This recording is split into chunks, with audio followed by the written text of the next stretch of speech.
Hello guys, ఎలా ఉన్నారు? పాపకి second day of school, first day of స్కూల్లో జస్ట్ ఓన్లీ ఇంట్రడక్షన్ అట్లా అయిందనమాట. వెంటనే తీసుకొచ్చేసాం. సో ఇప్పుడు వచ్చేసి స్నాక్స్ అండ్ బ్రేక్ఫాస్ట్ ఎలా ప్రిపేర్ చేస్తున్నాను చూపించబోతున్నాను. సో ముందైతే కాబోలి చనా వచ్చేసి బాయిల్ చేస్తున్నాను, అలాగే స్వీట్ కార్న్. సో మా పాప ఈ లోపు వచ్చేసి పూజ చేసుకుంటున్నది అనమాట. విష్ణు శశివర్ణం స్వతి నమస్తుభ్యం వరదే కామరూపిణి విద్యారంభం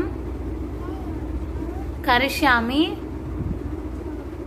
సిద్ధిత్ భవతు మే సదా. పూజ అయితే ఫినిష్ అయిపోయింది. ఇప్పుడు వచ్చేసి బ్రేక్ఫాస్ట్కి కూర్చోబెట్టాను. అండ్ నేను వచ్చేసి మిల్లెట్స్ దోశ వేసాను అనమాట. సో అంతగా నచ్చదు, బట్ తప్పదు. నెక్స్ట్ వచ్చేసి స్నాక్స్లోకి నేనైతే స్వీట్ కార్న్ పెడుతున్నాను. సో ఈజీగా ఉంటుంది తినడానికి, అలాగే తనకి చాలా ఇష్టము. సో స్వీట్ కార్న్ అండ్ దాంట్లోకి వచ్చేసి లైట్గా